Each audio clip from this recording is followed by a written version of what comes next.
Welcome once again to the Hour of the Time. I'm William Cooper.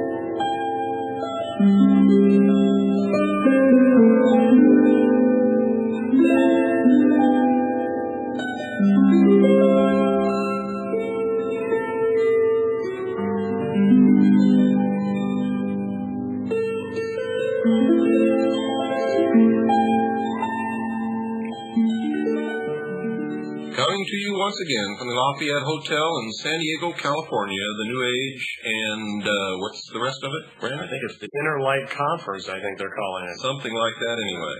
My guest tonight is Randy Winters, and he has an incredible story to tell.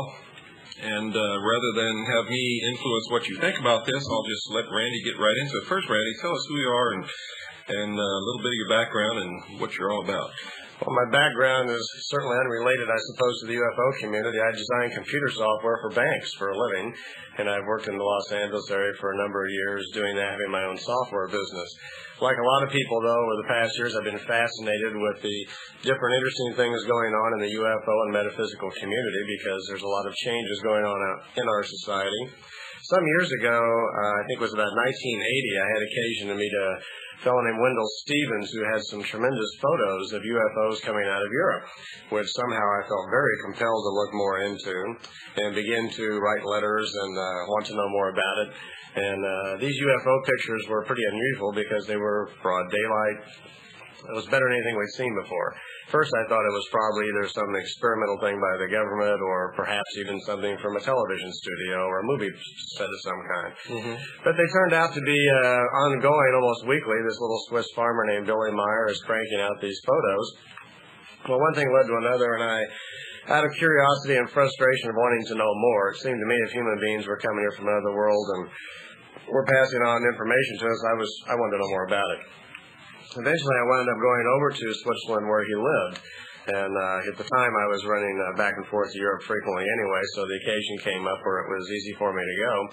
And I'd been told that nobody talks to Meier. He'd become a recluse, and he had an attitude, and he was tired of the world and didn't want anything to do with anybody anymore. And there were a lot of problems apparently surrounding him now because any number of people had formed around him to control the information and pretty much blocked him out from the rest of the world. Well, I went to see him anyway, and actually my first 3 weeks, they were really kind of comical, Bill. He has a little farm up in the mountains outside of Zurich, about 45 minutes. I spent 3 weeks there cutting grass, taking care of the cows, and working in the garden and doing things. Billy never talked to me. He would just walk around and avoid eye contact and go in the house or whatever, and I thought, well, this is a pretty strange fellow. And not to mention all of the people in the house, which was about 15, 16 people lived in the farmhouse with him. Weren't particularly friendly either. Kind of had their own little kind of cliquish attitude around them, or really weren't too interested in sharing anything, except one particular lady there named Bernie Zimmerman who took a liking to me, was answering all my questions, and which I had a lot of. But one thing led to another. By the end of the 3 weeks, when I decided to leave, I was getting along pretty good with everybody, but I still hadn't talked to Meier, which was my main reason for going there. Because like a lot of people, I just wanted to go for my own opinion if I thought it was true and what this man had to say, if it was really relevant to, us here on Earth. Mm-hmm. At the end of 3 weeks, I left, came back home, and within a week, I got a phone call, and I was from Meier. Then I was invited to come back. So apparently I had passed some sort of test or something. It was okay. Now he was willing to talk to me. So I didn't go back immediately, but I waited a few months till summertime came, then I went back. And this time I was welcome, and he came and picked me up at the station, and I stayed at the house with him for most of the summer. So I had an opportunity over a 3 or 4 month period of time to get to know him pretty well. As a matter of fact, it ultimately led to me being involved with his group and became his power of attorney to help him with some things. And most importantly, though, I just had a chance to really see him all day, every day, and get to know him very well and hear all of his information, because we've heard some reports about Billy Meire, Pleiadians, and UFOs and so forth, but most of the world has really never heard it, I would say, like Billy's explanation of it. Mm-hmm. It's just what we've heard, from investigators, which has been good from the investigative standpoint, but Billy's kind of an enigma. Everybody really kind of wants to know what's going on with him. And he has a rather interesting story to tell. Primarily, I think what threw me off the most when I first met him was he began to tell me that he felt that he'd had a series of contacts in multiple lifetimes with this same race. And that was the main reason he felt in 1937 that they caused him to be born, along with 3 other people, to have these contacts. He believes firmly now that he's had contacts for several thousand years with this same race, almost in an ongoing situation. Well, wait a minute, because I haven't heard this before. You're saying that Billy Meire was born, maybe 2,000 years ago, and he lived a life and was contacting these people from somewhere else, and then he died and was reincarnated? Yes. And was born again as someone else and was contacted by these people from wherever they are, the Pleiades, I think they claim. Pleiades, yeah. And so on up until now he's in this life, and this contact is still going on. Yeah, he was not told when he was young, but later in life, and it is his belief now that's exactly what's happened, that he's had reoccurring contacts with this same race over a period of several thousand years. He believes that it is like an ongoing mission, is their inner way of interfering, interacting, or whatever with this planet. And he believes that completely. So, and it's interesting also to find out that many of these lifetimes have been some rather interesting historic people, he believes. I know that he told me his first lifetime, not his first, his second lifetime here on his mission was as Enoch, that he believed that he wrote the original book of Enoch. And that when his contacts started, when he was 5, during this lifetime, that a lot of those awarenesses and old memories were opened up into his mind, and he's lived with that most of his life, he says. He's aware of many lifetimes where this has happened. So he feels somehow instrumental in being like some sort of ongoing prophet running through the ages, where he seems to come back every few hundred years to reinstate this information into our society, which he believes that the Pleiadians are on purpose putting in our society to try to direct us in some particular direction.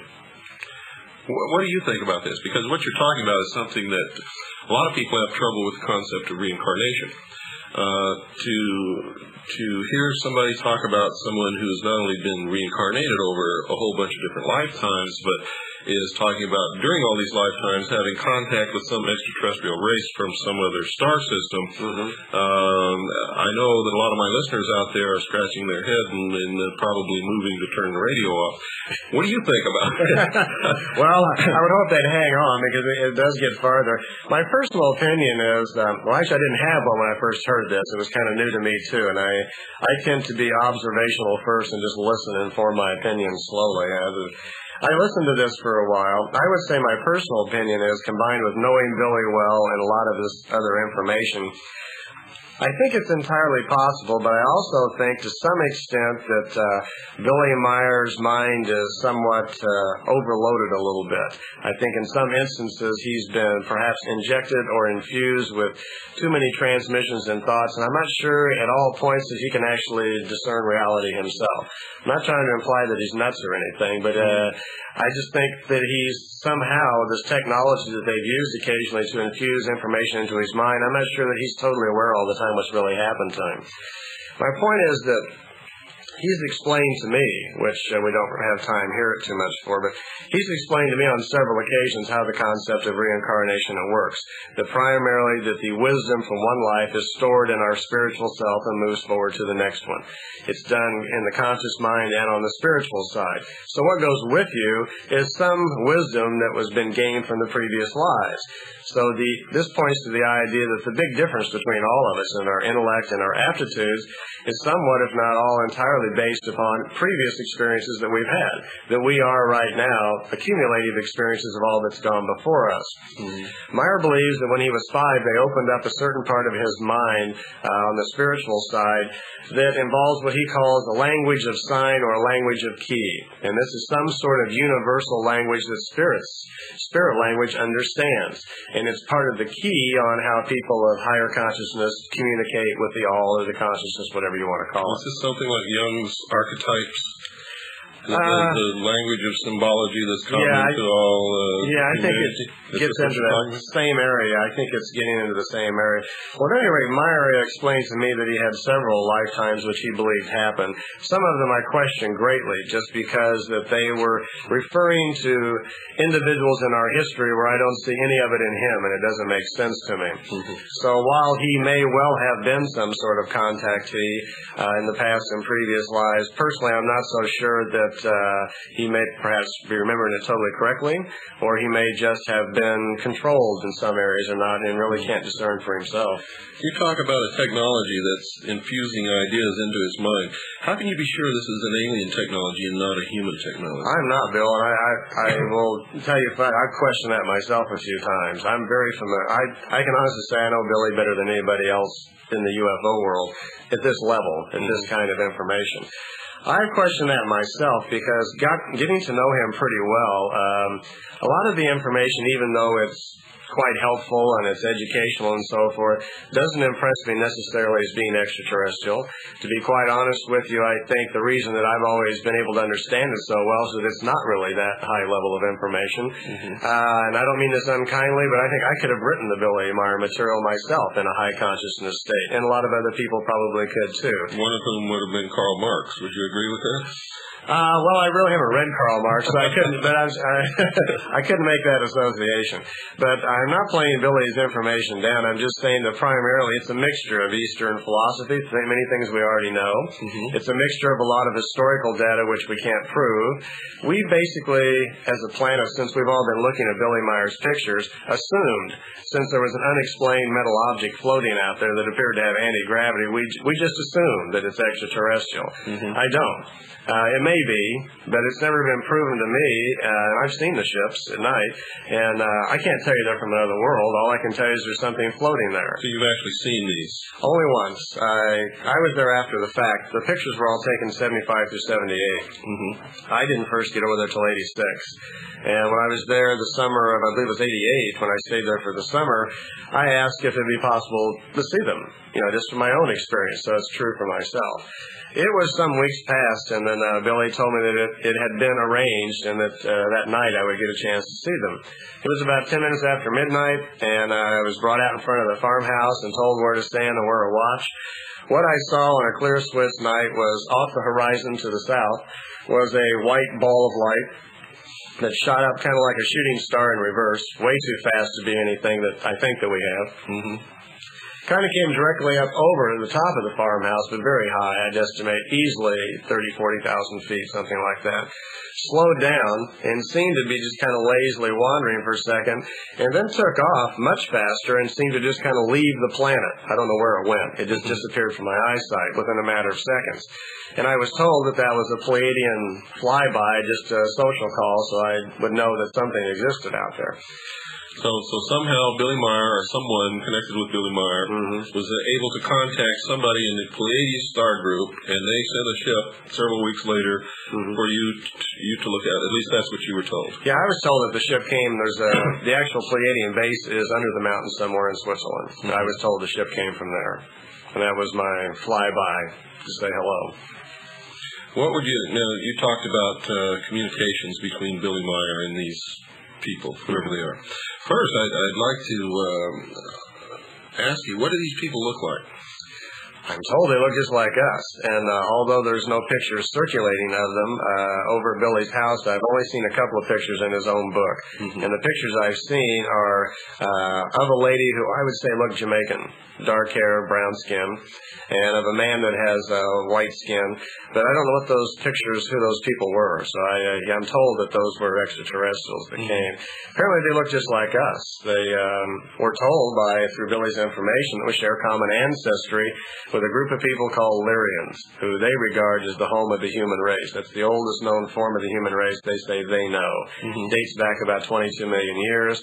That the Pleiadians are descendants of them, and much of the white race here on planet Earth are also descendants of these people. So there's a common ancestry, they're saying.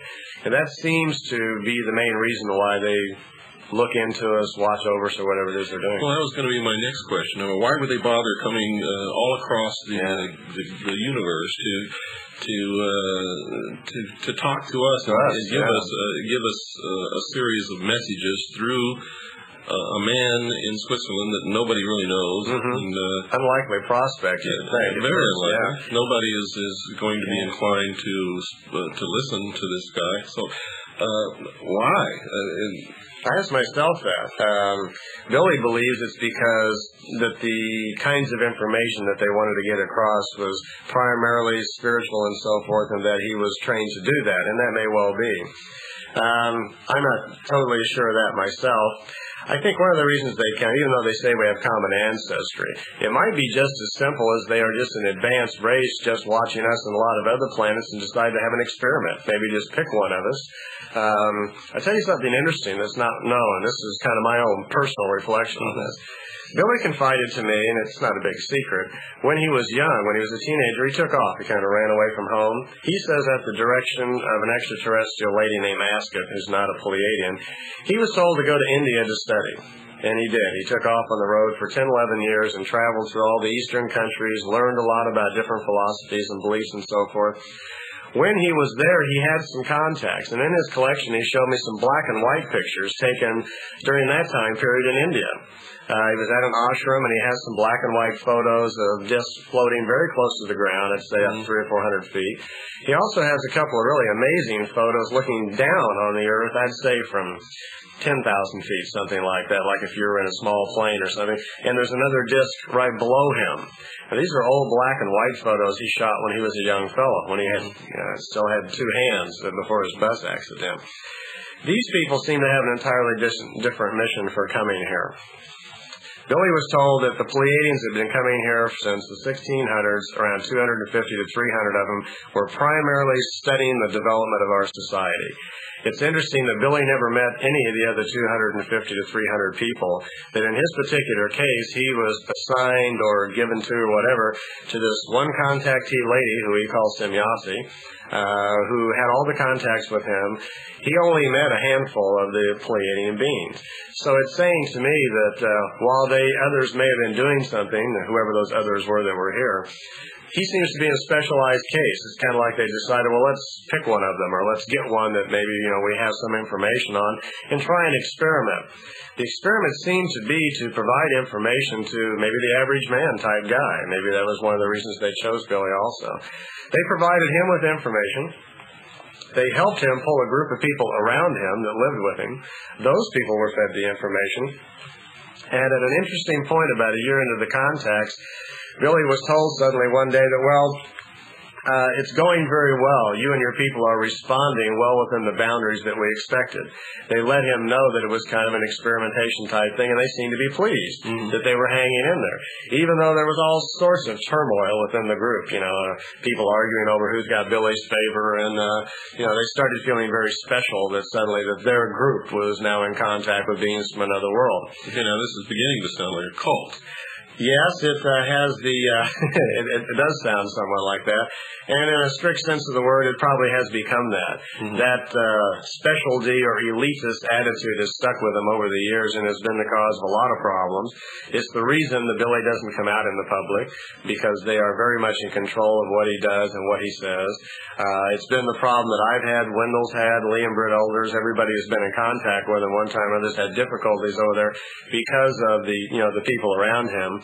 Billy is a really sweet little Santa Claus kind of guy that just doesn't mean anybody any harm at all, and he's just as nice as you can be.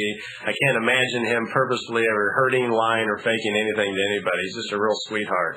But there's kind of a small army around him that defends him and keeps him from the outside world. So, yeah, you have kind of an elitist, cultist sort of attitude over there. Okay, the next logical question, Randy, is what is the gist of this message? Originally, or messages, I know what Billy told me originally, even though they planned on having several contacts, originally it was for nothing more than photo proofs. They had decided, even at the first contact, they told him to bring a camera, and he shot 3 rolls of film at the first contact. Mm-hmm. And they told him the main idea here was to allow photo proofs because they felt it was time to kind of step up the awareness that extraterrestrials did exist. And he shot those first rolls of film and started passing them around to newspapers and magazines. When did this happen? Started in January 1975. 1975, okay. Mm-hmm. Yeah, January 28th, 1 o'clock in the afternoon. That was his first contact. Then they repeated. They seemed to kind of decide as they went along to keep continuing it or keep doing a little bit more. You said January 28th? Uh-huh. Somebody out there research that date, January 28th in history. See if you can come up with anything significant and write me a letter, please. Yeah, it would be in Swiss time, 1 o'clock in the afternoon. Actually, 1:20 in the afternoon is when it happened in Swiss time on that date. So the other interesting date, too, you might want to look up while they're looking for it, is February 3rd, 1937, 11:20 in the morning. That's when we're told the Pleiadians caused Billy and 3 others to be born. And they're saying it's because of some sort of energy shift that astrologers are into having to do with this time period. So that might be an interesting little thing to look into also. So what's the gist of the message? What are they saying? Well, past building awareness that they're trying to gently awaken us, there was a lot of time spent on trying to, I believe, prepare us. I guess you call it a spiritual message, Bill, that one that we're not alone, that life proliferates throughout the universe, how it is tied to the universe and the energies in the universe. I would say a lot of the message was centered around the idea of reincarnation and the concept that we need to learn to be more responsible for ourselves. They seem to be viewing us through their little technology microscope, if you will, and seeing that we're having a lot of problems in so many different areas, and they quite honestly admit they're confused on what they could do, if anything, about our present social system. And they've taken the opportunity to educate Meier a lot in areas of spirituality, which they feel might be helpful. What kind of advice do they have about our social system? Not too much. They're not offering solutions per se, it's mostly observations. It's more like Spock-like. We see this problem and this problem.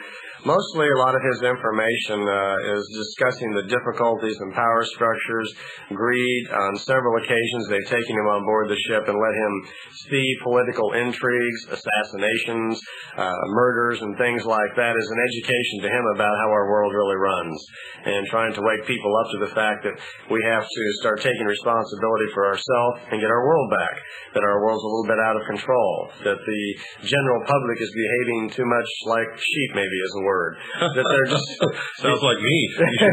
Maybe I'm sending that message. Well, you're certainly doing your part, and I agree with that to some extent. We're talking here about a planet that does have a lot of problems, and we're in the 90s now, and history's all over us. We're watching it happen. And people do need to start taking more responsibility for themselves, their town, their families, their communities. Too many people just sit back and watch it happen. And that's been going on, I know, for a long time, the history of our civilization. But we're finding out more and more that there are an awful lot of powers that be that are in control of too many areas of our life that we got to get back. I certainly agree with that, whether it's coming from an extraterrestrial or whoever it's coming from. Yeah. I agree with that. Now, my listeners don't know this, but I've done a lot of research into the Billy Meire thing. I've read all of the Billy Meire material that I could get my hands on. Most of it came through Wendell Stevens. Mm-hmm. And the message that I get is that we should be practicing some sort of world socialism, is what I'm reading from that material. Do you have any comments on that? Well, let's define socialism, and then I'll see if I can offer an explanation from my side. Well, for instance, they advocate that private property should be done away with, that people should not be allowed to accumulate a lot of wealth. in my estimation, it goes against what I believe, because I believe that people who don't do anything shouldn't have anything, and people who put out the effort to work should enjoy the fruits of their labors. But the message I get from the Meier Chronicles, so to speak, I call them Chronicles, you can call them whatever you want, is that we should all be sharing everything that we have, and that no one should be allowed to amass fortunes or property or things like this. Have you? Yeah, I think your insight there is pretty good. You can read that in there for sure, and that comes from the fact of their explanation of how their society works. Now, they have a society, apparently something like that. That doesn't mean it's healthy for us at our level of growth. I think we have way too many lessons to learn before we can jump to that kind of society. That's something that a society has to move very slowly towards. On their world, for instance, no, there's very little. They don't have economics, for instance. They don't have the system of rewards like we do. No cash. All you have to do is... Are you listening, folks? Yeah, there's no cash there. They have a system where it's more rewarded by just effort. You can put in whatever your talents are, be it a lawnmower guy or planetary engineering, whatever you do. If you donate something to the society, then the society takes care of you. But while I don't think that would work for us, perhaps it works okay for them because they seem to like it. They don't have a control system. It's one nice part about it. There's no great power system really to answer to. It's a very free and open, fly wherever you want to, do whatever you want to kind of society. So in that respect, it might be very open, but I think we're a little too irresponsible to live that way yet. I don't think an examination of the Pleiadian morals or philosophy is very helpful to us. Any more perhaps than maybe a good science fiction novel, because we're just too far away or too remote from the kind of responsibility that we can live like that. Look at all the problems we're having right now just working through our own economic system. True, it's probably needs some repair here and there, but it's way out of control. It's very lopsided. And it's not really serving the interests of everybody on the planet. Maybe, I don't know if it ever was designed that way, really. But now we face the problem there's over 5 billion of us on this planet, and it's obviously the economic system is straining. It's not providing the opportunities for everyone, so we need to change or grow with it. So, yeah. So you're saying in their society, and what they're recommending to us is that each should contribute according to his abilities and should receive according to his needs. Is that correct? Something like that, but I wouldn't use the word recommend because I don't see anywhere in the writings where they're telling us to do that. Matter of fact, they've gone to a lot of trouble to kind of hide their way of life, and there's not even much of that in the notes because they don't want us reading that into it. I don't think they have any desire to really influence us. I haven't really felt that, especially not from Billy. I don't get that. But don't you think that the logical conclusion of anyone receiving some kind of a message like this from someone who lives in another star system and is so technologically advanced that they can get here, number one, right? Just telling us these things would create the desire to imitate them. Oh, it would. Because they're supposedly more advanced would supposedly know more and supposedly would be better spiritually developed. And all of these things that they don't have to recommend. I mean, it's just a natural human trait to want to duplicate this. Certainly, they'd be intelligent enough to know that, and I'm glad you touched on that because I think that's kind of what's happened in Schmid-Rudy and Billy's place, where they've imitated to some extent a Pleiadian way of life. Billy has multiple wives. He's legally married to one, but there's basically 3 wives there. Now, this is very much like the teachings of the Mormon Church. Yes, follows that a little bit. Billy's lifestyle with the group of people around him is actually kind of imitating, what we're talking about here, a Pleiadian way of life where there's a group of them living on a facility. It's working for them. Sort of like a collective. Yeah. They all pitch in. When I was a member, everybody pitches in. First Sunday of each month, you come and you pay your X amount because they all have jobs and they contribute to taking care of the welfare. And that's fine for them, I mean, if they want to do that. But I don't see it working real well. As an outsider's observation, I don't see where it's working too well, for them. No, I don't think right now we need to take. Alien worship is something that I worry about a little bit. You see that at these expos, and I worry about the worship of anybody. Exactly, especially aliens, where we really can't live up to that kind of responsibility yet. So, I think that's probably one of the main reasons they don't land on the White House lawn and expose themselves more. They're probably quite aware there would be a mass overload of that sort of problem. They even mention that in certain cases when they have exposed themselves to other planets planets. They've got into a position where they become babysitters, or they were worshipped as gods, or they had to just take over. And at that point, it interfered with the free will of the people on the planet. And it didn't work out, and as they put it, did not serve their own interest anyway. Okay, hold that thought. We've got to take a short break. I'll be right back, folks, right after this quick pause. I did it. Randy, you mentioned two names earlier in the broadcast. One was Asket, and the other is Semyazi. Do you know any significance to these names? Well, yes, Asket was the name of a lady who was having contacts with Billy, which started when he was 16. On his 16th birthday, he received some telepathic transmissions. The transmissions identified themselves as this lady named Asket, and he had a series of ongoing, mostly telepathic contacts with her for a number of years. There were a few physical contacts, which led him into some time travel excerpts, which are pretty amazing. And, of course, Semyazi was the name that was given to the Pleiadian cosmonaut from 75 through 78 that he had all of his contacts with. So, especially Semyazi has been the major part of the entire Pleiadian information.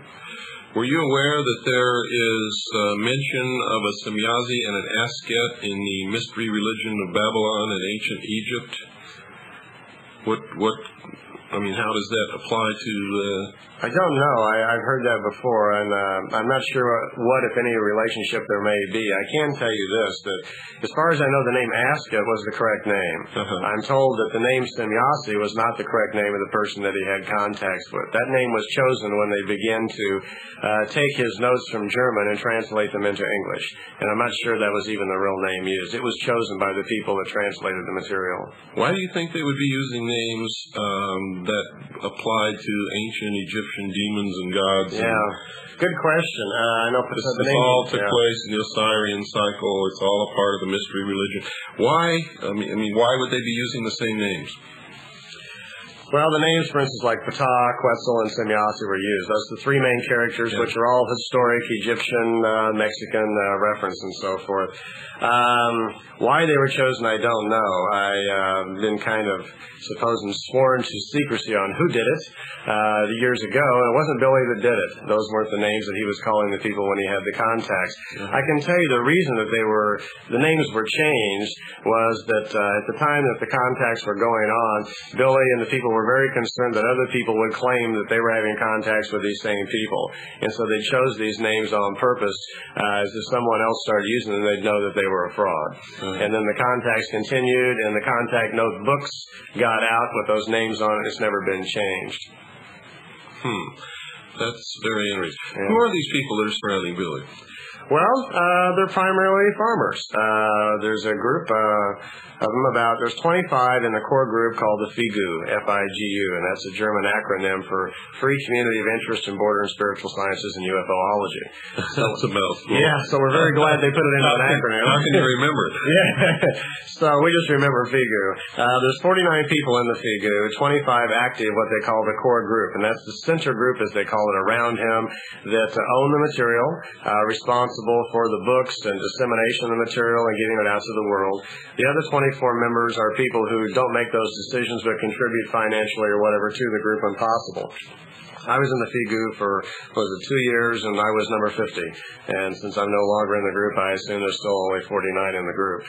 I meant to ask you about that. I received a letter from Billy Meire. Now, how he got my address or why he would ever write to me, I don't know. But basically what this letter says was that you were not to use his material nor represent him. Or can you explain that? Because I know it went to a lot of people, not just me. And I have no idea why he would ever send it to me, because in the first place, I just flat didn't give a damn. Well, actually, he didn't send it to you. Billy, I don't think even knew those letters went out. Oh, really? There was a point... somebody signed his name. Yeah, there was a point... here's what happened.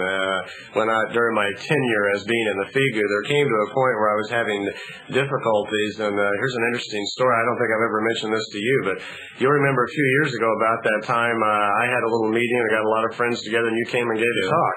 And that turned out the next day the phones were ringing off the wall from Zurich that how dare I support anybody else's information and material. If I'm going to be a member of the FIGU, I better not do that if I know what's good for me. The bunch of finger waving at me.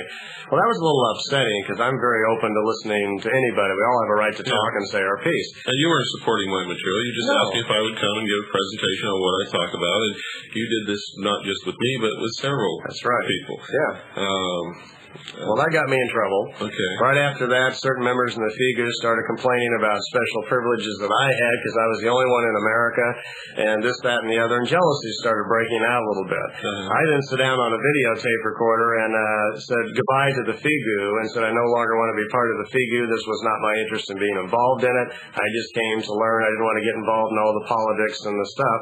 Sent the tape over to Switzerland. Didn't hear anything for about 3 months. And then this letter that you're talking about, I got one just like it a couple of days before that. As it turns out, there was a couple of people here in America who were very intent on wanting me to get out of the FIGU, that were very jealous and very angry. Got a copy of the letter and actually broke into my house and stole out my database, got my mailing list, and mailed it out to everybody on my mailing list. They'd gone to the copy spot, copied the letter, and sent it to you and everybody else. So that's how the letter got circulated around. I don't think at this point the people in the FIGU have any idea that it was mailed out to anybody but me. It was a letter to me. Wow. Yeah. Yeah, it was addressed to you. Yeah. That's why I couldn't figure this out. What am I doing with this letter? Yeah, a lot of other people called me too and says, why am I getting your mail? They thought, a lot of people thought they got my mail by accident. But that's what happens. Some rather jealous, unhappy people decided to cause me some grief. Well, what do they have to be jealous of? I mean, this whole thing is so incredible, and anybody involved with researching or dealing with any of these subjects, on no matter what level, whether they're the total way-out kook or whether they're a legitimate objective investigator, or whether they're sort of sitting on the fence wavering back and forth, it makes no difference. They all suffer the slings and arrows of outrageous fortune, so to speak, to quote some famous gentleman who lived a long time ago. Why would anybody want that kind of treatment? Simple groupie mentality. Somebody trying to get close to Billy, and the way to do it is to go to Billy and say, Randy's messing up and he's doing things and we'll do something about it and so forth. And Billy just kind of nods his head, and this has happened not only with me, but all the investigators who've worked on the case have kind of come to the same end by the same sort of problems. Just dissension among the ranks, among the people all vying for Billy's attention. Now, as you know, I have a degree in photography. The still photographs that have been produced by Billy Meire, I don't give much credibility or credence to. The movie footage, however, that he is taking is quite astounding. We've had it analyzed. We've put it on a computer. We've done everything that you can possibly do to try to find out any fakery or trickery with this movie film, and we can't. We do know that within the intelligence communities of the world, they've developed the art of photo fakery, so to speak, to a level that we don't even know what the level is.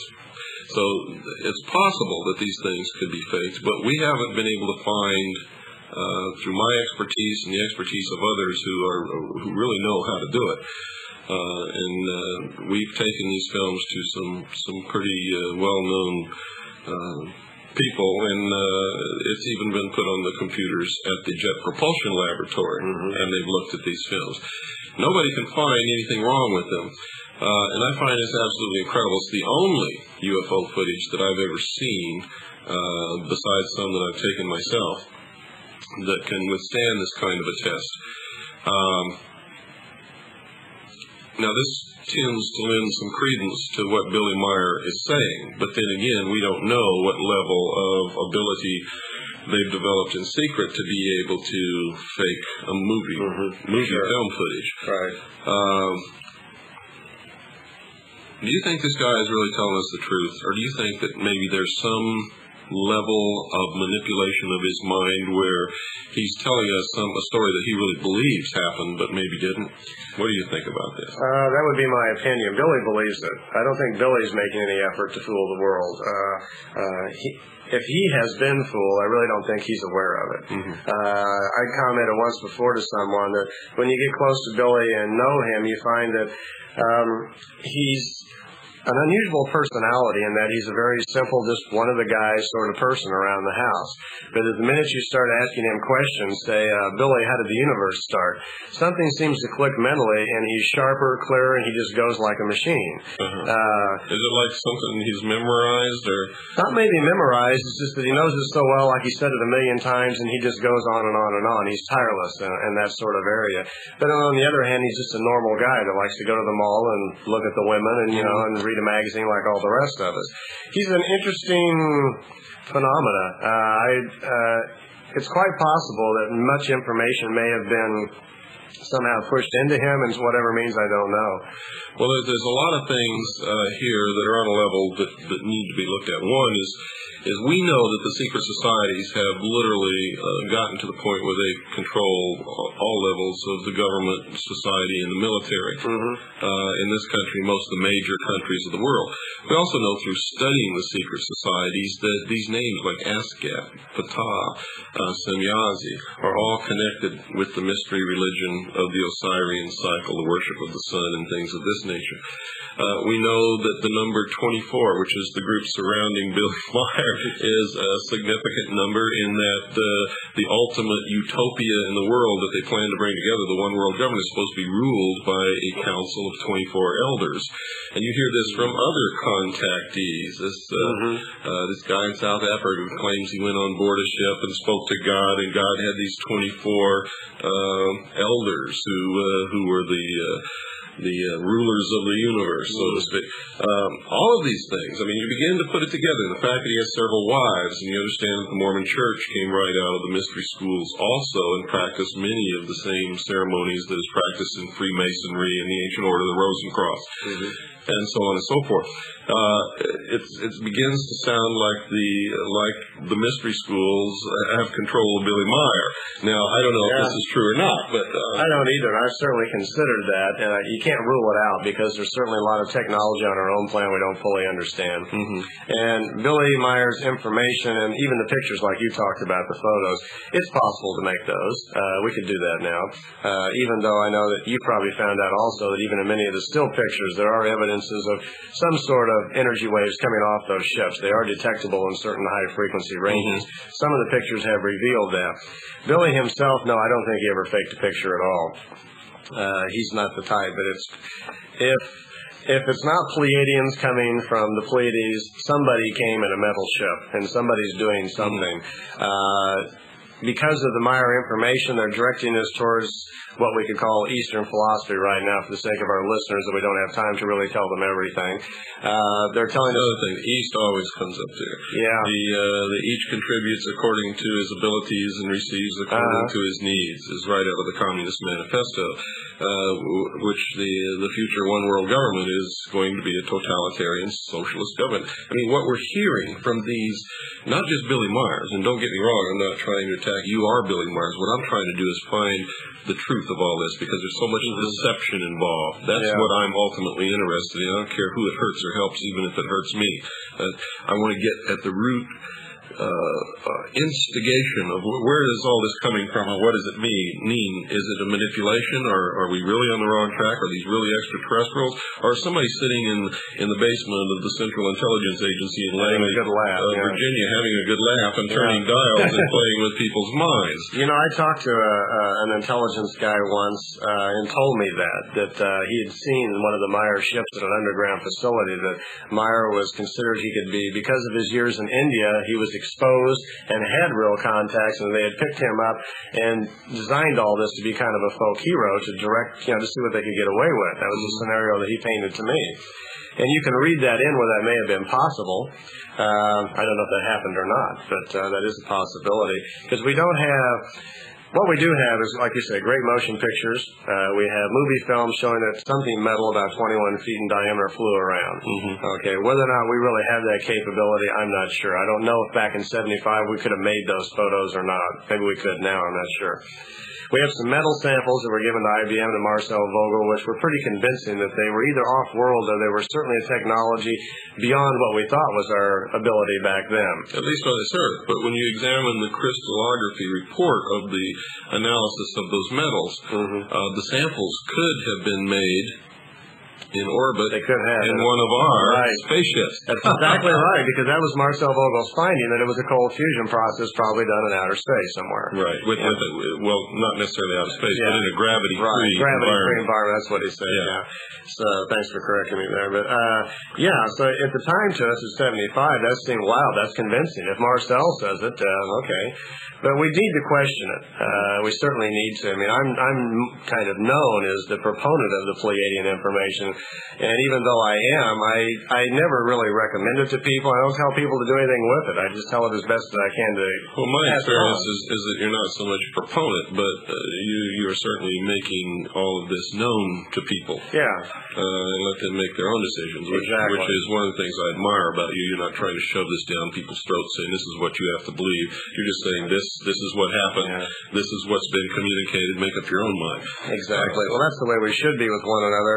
And not to mention, I'd be very embarrassed if 5 years from now I found out that we did find out there was a flaw in it. It's not what it was supposed to be, because we don't know everything about the Meier case. For the benefit of my listeners who may not know, who's Marcel Vogel? Marcel Vogel worked for IBM during the 70s. Among other things, he holds the patent for inventing the floppy disk that we all use. Mm-hmm. And he is a metallurgist who worked on IBM staff at that time. And when the metal samples from the Pleiadians were given to Billy Meire, they were passed to Wendell Stevens. Wendell Stevens chose Marcel Vogel as being a reputable corporate source at IBM to do the actual examination of the metals. Was there any trail to make sure that somewhere along this process of passing it from one person to another, somebody didn't switch? I don't know. You'd have to ask Wendell that, so I don't know what kind of precautions were taken there. Quite frankly, I wouldn't trust anything Wendell Stevens told me. Oh, okay. Well, then he'd be the only guy that I know of. Ever since he came out with this photograph of a UFO, which was actually a double exposure of a section of sky and a jellyfish, and he had published that in his book as a picture of a UFO. Everything that comes from Wendell Stevens from now on in my book goes into the not credible, be very careful, examine every single thing with a fine-tooth comb department. Well, not just Wendell, even you brought that up for our listeners out there. That's an attitude we should all start taking towards most things. Get the truth yourself. Oh, my listeners hear that all the time. My admonition to everyone, and I always say it somewhere during my show, on most shows, not all, but most shows. So they've heard it probably at least 100 times, that they shouldn't believe anything. They should listen to everything that everyone says, no matter who's saying it. They should read everything that everyone prints, if they possibly can, if it's humanly possible. Read newspapers from different opposing points of view so that they can get all of the available information and not believe anything, period, not even from their own mother, unless they can prove it in their own personal research. And I've said it so many times that people's probably out there shaking it. Oh, there he goes again. You've got to listen to this again. But you're right, Bill. Yeah. Well, it's the only thing that's going to keep us healthy, I believe. Yeah. Because there's so much deception in this world right now to bring about a complete change in everything that there is. That people are losing sight of what they're losing for what they're gaining, where we're headed with this, what's the guarantees that we're going to have any individual rights, or who's taking care of the individual, who's minding the store, what's going on here? Exactly. I was here yesterday and that whole aisle had something in it. I'm here today and it's all gone. Now what's going on? What's going on here? You're absolutely right. Be there Pleiadians, Greys, or whoever it is, that's their world, their planet, and we have to, face up to the fact this is our planet, and it's going to go where we take it. This is our world and our life. So, and we're responsible. We are definitely responsible. Each individual is responsible. If there's any main message that I always got from Billy's is just tell people to learn to be responsible for themselves. Now, again, for my listeners, you all know me. You've been listening to me for a long time if you're a listener of this show, because once you start listening to this show, you can't stop no matter how hard you try. I just want to make the point here that this series, which began last night with an interview with Timothy Green Beckley, tonight with Randy Winters, and we're going to continue with, if I can, try to get interviews with almost everybody at this conference. None of this necessarily reflects my beliefs or the beliefs of WWCR or anyone else. And when Randy Winters talks about what Billy Meire says or is received from somebody claiming to be from the Pleiades, doesn't necessarily reflect the belief of Randy Winters. And you, before you accept any of this, should give it a real long, hard look and do some real intensive investigation. And if you can come up with some hard proof, I would strongly recommend that you put it in the box with a question mark on it until sometime in the future that we can. In any case, all of this stuff about UFOs and extraterrestrials and metal samples from someplace else and messages delivered that seem to have the signature of Karl Marx affixed to the bottom of them is interesting. Contrary to the belief of the vast army of sheeple out there, it does mean something. It is steering us. It is changing our collective conscious, if you will. It is making us look at the universe and the world differently. It is a part of whatever vast manipulation is going on to steer us into a different future, which is masked by a huge question mark. We don't know what it's going to be. We don't know where we're going to fit into it. If it's like the utopias of the past that people have tried to bring into this world, then we're in great danger. If it's truly from some benevolent source that's trying to steer us into a new era of enlightenment, quote unquote, which comes directly out of the mystery schools, we better find that out. And what I'm doing on this series of shows is trying to bring you different viewpoints from different people and try to open your mind and make you look at this stuff, because somebody's got to start looking at it. Because believe it or not, you're being affected by it through TV commercials, through movies, through things that you read, shows that you watch on television. You don't even realize that these ideas and these things are being injected into your subconscious. They are, I can assure you. And there was a time in the not-too-distant future when you asked someone if they believed in extraterrestrials, the vast majority of America would have said no, and that wasn't too far back in the distant future. We've been bombarded with so many things of an extraterrestrial nature, including movies and television commercials and sitcoms. And one Saturday morning on a kids show, Gumby was abducted by extraterrestrials, and all of the children of America sitting in front of the television were watching this. So it's beginning at an early age. And it's moving us. It's moving our society and our world in a direction that we're not fully conscious of yet. And my message is that we better get conscious. We better find out. And we better find out why, who's directing this. And there's a million questions that have to be asked that at this present time have no answers. Would you like to comment on that, Randy? What do you think about all this? Well, I agree. Everywhere in our society there are, these strong evidences of how we're being slowly coerced through advertising and through motion pictures and the different media events. The public is being led around. I mean, environment is so important to the simple conscious mind of people. Everybody out there right now, I can think of someone they don't like being around. They're uncomfortable around. They can't get wait to get away from. At the same token, if you're around people of high consciousness that you like, you feel better, you react different. It's so easy to control people, not to mention with all the technologies that are being broadcast as these days that affect us. So we all have to be very careful. It's a very difficult time.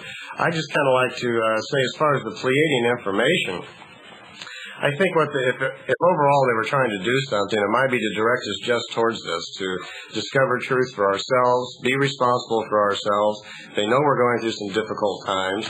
They're trying not to be a part of interfering with our own free will, while at the same time they're trying to, help us become more aware of ourselves so we can move along the road.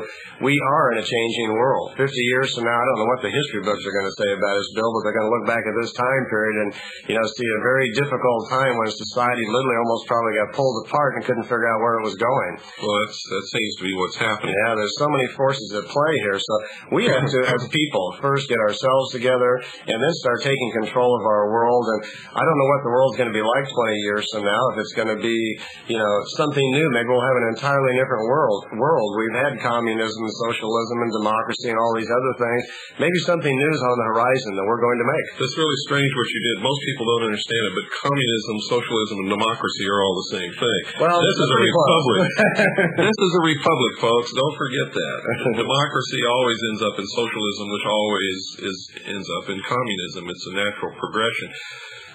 One man, one vote, no matter how delicious it sounds, always ends up in the majority voting themselves everything until nothing's left and a dictator is forced to step up and sort everything out. And that may be where we're heading. I long for a better time where wisdom is rewarded and we do things for the right reasons. Well, unfortunately, human nature, anybody who studies human nature knows that that's not likely to happen in at least the foreseeable future. Yeah. Man is, as those of us who've been listening understand, is basically flawed. And the idea that there's going to be a utopia or a heaven on earth has all kinds of inherent flaws weaved into it. So you guys sort it out, and until tomorrow night, God bless each and every single one of you. Good night, folks. Good night.